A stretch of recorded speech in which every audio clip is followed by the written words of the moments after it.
السلام علیکم ورحمۃ اللہ وبرکاتہ۔ بسم اللہ الرحمن الرحیم۔ صرف 5 منٹ کا مدرسہ قرآن و حدیث کی روشنی میں 28 محرم الحرام۔ اسلامی تاریخ۔ حضرت لوط علیہ السلام اللہ کے مشہور نبی ہیں۔ ان کے والد کا نام ہاران تھا۔ وہ حضرت عیسیٰ علیہ السلام سے تقریباً 2000 سال پہلے پیدا ہوئے۔ ان کا وطن عراق کا مشہور شہر بابل تھا۔ وہ حضرت ابراہیم علیہ السلام کے بھتیجے تھے اور سب سے پہلے ان پر ایمان لانے والے تھے۔ حضرت ابراہیم علیہ السلام نے بچپن ہی سے ان کی تربیت و پرورش فرمائی۔ جب حضرت ابراہیم علیہ السلام نے عراق سے ہجرت کی تو حضرت لوط علیہ السلام بھی اس سفر میں آپ کے ساتھ تھے۔ مصر سے واپسی پر حضرت ابراہیم علیہ السلام تو فلسطین میں مقیم ہو گئے، مگر حضرت لوط علیہ السلام ہجرت کر کے اردن شام شہر چلے گئے۔ اس علاقے میں چند میل کے فاصلے پر بحر میت کے کنارے سدوم و عمورہ نامی بستیاں آباد تھیں۔ ان کے رہنے والوں کی اصلاح کے لیے اللہ تعالیٰ نے حضرت لوط علیہ السلام کو نبی بنا کر بھیجا۔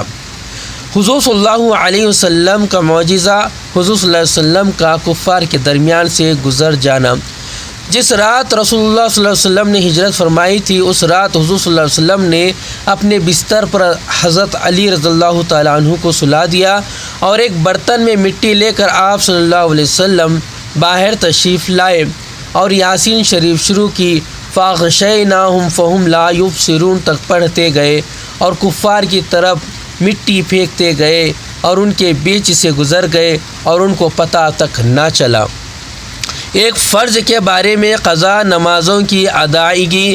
رسول اللہ صلی اللہ علیہ وسلم نے فرمایا، جو کوئی نماز پڑھنا بھول گیا یا نماز کے وقت سوتا رہ گیا تو اس کا کفارہ یہ ہے کہ جب یاد آ جائے اسی وقت پڑھ لے۔ خلاصہ، اگر کسی شخص کی نماز کسی عذر کی وجہ سے چھوٹ جائے یا سونے کی حالت میں نماز کا وقت گزر جائے تو بعد میں اس کا پڑھنا فرض ہے۔ ایک سنت کے بارے میں قبرستان جانے کی دعا۔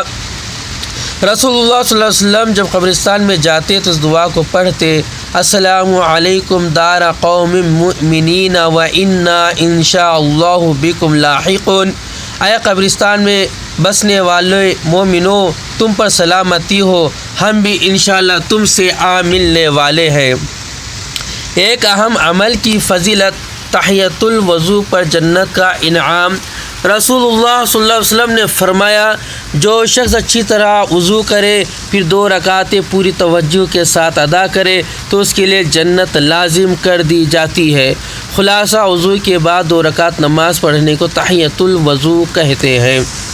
ایک گناہ کے بارے میں نماز میں سستی کرنا۔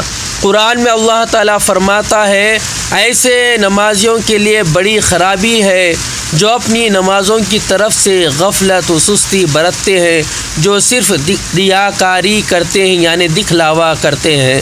دنیا کے بارے میں مال و دولت آزمائش کی چیزیں ہیں۔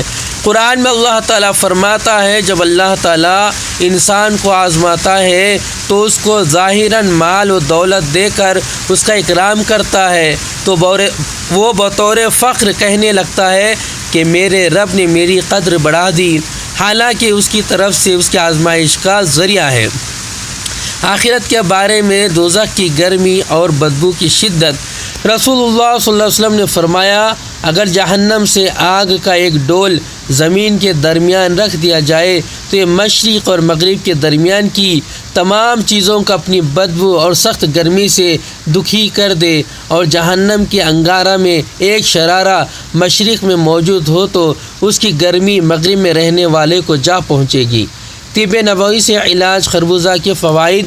رسول اللہ صلی اللہ علیہ وسلم نے فرمایا، کھانے سے پہلے خربوزہ کا استعمال پیٹ کو بالکل صاف کر دیتا ہے۔ نبی صلی اللہ علیہ وسلم کی نصیحت۔ رسول اللہ صلی اللہ علیہ وسلم نے فرمایا، جب آدمی مجلس میں آئے تو سلام کرے، پھر ختم مجلس سے پہلے اسے اٹھنے کی ضرورت پیش آئے تو سلام کرے، پھر اٹھے۔ اللہ تبارک تعالیٰ سے دعا ہے کہ اللہ تبارک ان باتوں پر عمل کرنے والا بنائے اور ان باتوں کو یاد رکھنے والا بنائے، اور مجھ سے کچھ خطا غلطی ہو تو کمنٹس کے ذریعے میری اصلاح فرما دے، اور تمام میرے ناظرین کا شکر گزار ہوں کہ میرے ویڈیو کو دیکھ دیکھتے ہیں اور مجھے پسند کرتے ہیں۔ اللہ تبارک تعالیٰ آپ کے اعمال کو قبول فرمائے اور آپ کی دعاؤں کو قبول فرمائے۔ السلام علیکم ورحمۃ اللہ وبرکاتہ۔